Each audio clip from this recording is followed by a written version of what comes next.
On continue notre cheminement sur l'axe, en tout bannière, mais bannière en tout, puisque donc on enchaîne avec la place Fernand Marquigny et le square, la place et la rue des Évêchés.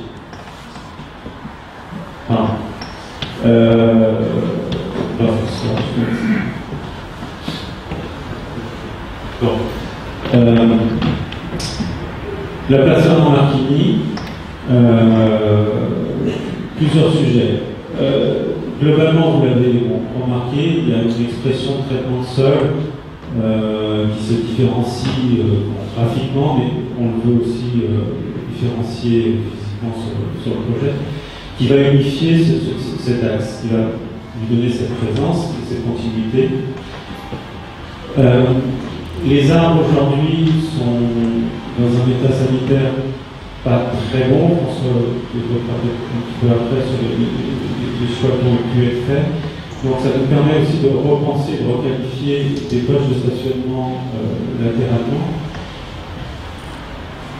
Le projet proposait, demandait une réflexion sur la continuité commerciale entre la rue Saint-Martin et la rue du Commerce. La proposition que l'on fait est d'installer 4 kiosques, 4 boîtes vitrées qui pourront permettre d'offrir une offre commerciale complémentaire, mais surtout qui viendront visuellement créer cette continuité, des images que l'on aura par la suite au développement.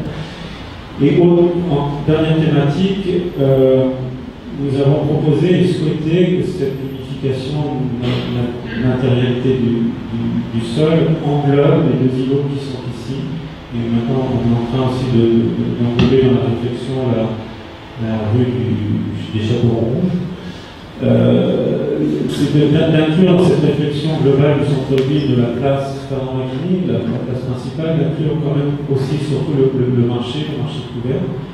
Aujourd'hui, il y a des réflexions aussi que même la ville sur un déploiement peut-être plus nord-sud du marché pour justement permettre de libérer un petit peu plus la place Fernand Marquigny elle-même pour des activités festives, sans que ça vienne contredire la mise en place de marché. Des choses éphémères, mais sur des petites durées. Et l'ensemble, voilà, donc ça c'est d'un côté l'ensemble de Fernand Marquigny, de l'autre côté l'ensemble Évêchés, avec par l'acquisition d'un certain nombre de parcelles et le lapidaire, l'actuel lapidaire au chevet de transept au sud de la cathédrale, va nous permettre de développer un petit square qui va relier la place Montour, mais surtout le jardin de la butte de lait, qui va nous permettre de relier avec la rue des Évêchés. Et donc cet axe que l'on veut le plus piéton possible passera par permettre d'entrer et sortir du parking de la place de l'Évêché, mais tout de suite après de canaliser la circulation, de piétoniser le plus possible sur des plages horaires, ce tronçon de la rue des Évêchés, pour avancer ce cheminement piéton jusque donc à la passerelle des Anglais. Donc, en favorisant plutôt un cheminement le long de la longueur sud de la place, et d'enchaîner avec le square Saint-Pierre et la rue de la Lanière, comme on vient de voir. La place de l'Évêché elle-même, aujourd'hui, ce qu'on vous présenterait est une requalification des revêtements de sol, de l'ordonnancement des stationnements, mais ça reste une place dans sa fonction actuelle. Il y a des réflexions qui sont données pour éventuellement essayer de trouver davantage de stationnement. Et notre proposition était surtout de refermer, de recloisonner cette poche, cette place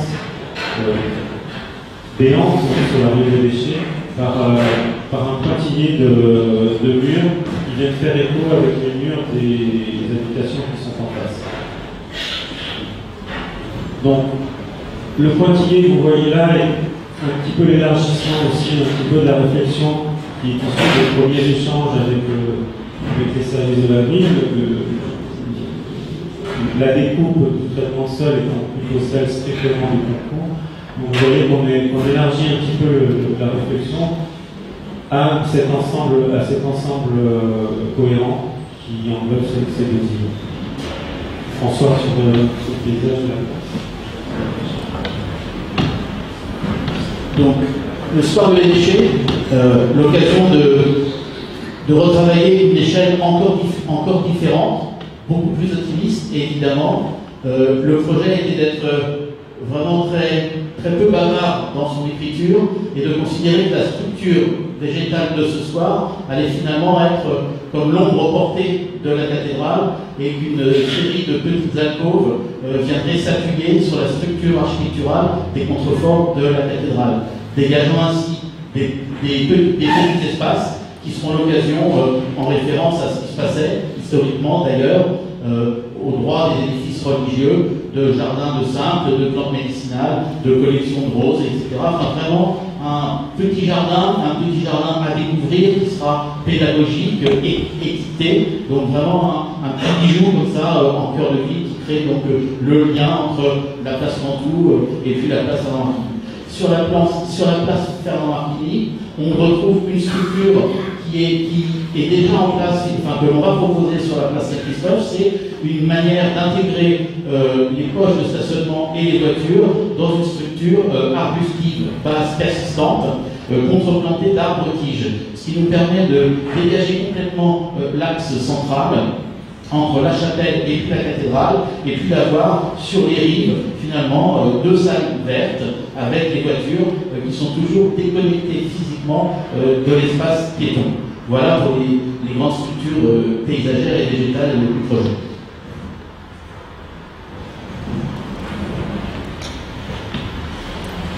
Donc on revoit ce mobilier là avec un élément de signalétique à droite. On le voit intemporel ce mobilier, c'est-à-dire que ce n'est pas un mobilier à la mode, mais ce sont des pierres brutes posées sur des lames de métal de couleur rouille, un peu comme si ce mobilier-là était là depuis très longtemps. Voilà la place, effectivement, peut-être que vous la connaissez, en tout cas le parking, peut-être que vous connaissez. Et voilà ce qu'on propose.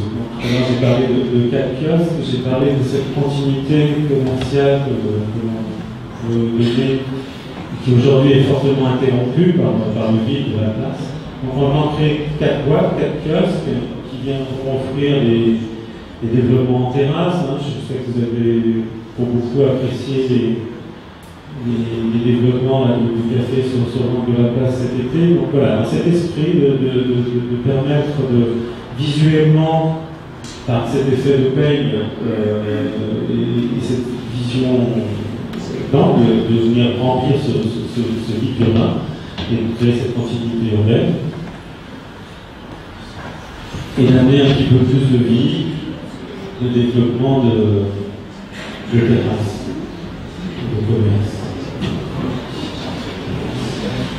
La place dans son axe, en ayant Saint-Pierre dans le dos, telle qu'elle est aujourd'hui, toujours avec ces mêmes. Alors, avec un petit peu plus de recul pour la vue. On est vraiment là sur les escaliers de la chapelle. Et donc ces 4 kiosques qui ont cet effet de remplissage quand on les regarde de pied dans la continuité des rues du commerce de Saint-Martin deviennent transparents et en fait deviennent un cadrage sur l'essentiel de cette vue. Oui, là on est sur les marches de Saint-Pierre. Par rapport à la photo, on a changé d'objectif, on a un plus grand temps.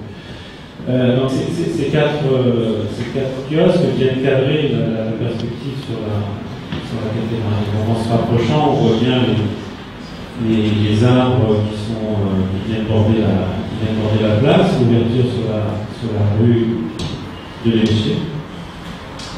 Le monument noir qui reprend un peu toute sa place est beaucoup plus posé sur le général, on prend un statut de monument.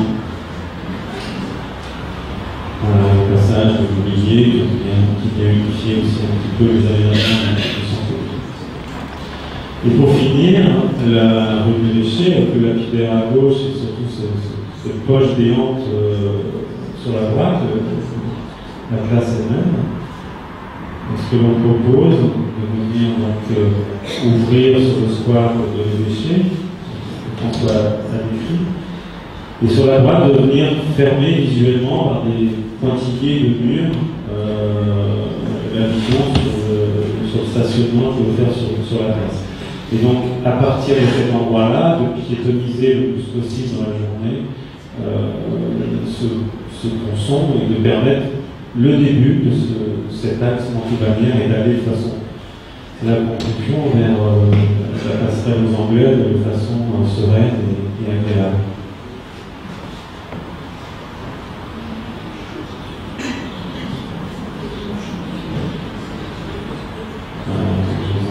Petit à petit la place Martigny en haut du boucher, et puis on retrouve ces éléments de mobilier qui viennent aussi un petit peu s'intégrer comme ça dans la végétation.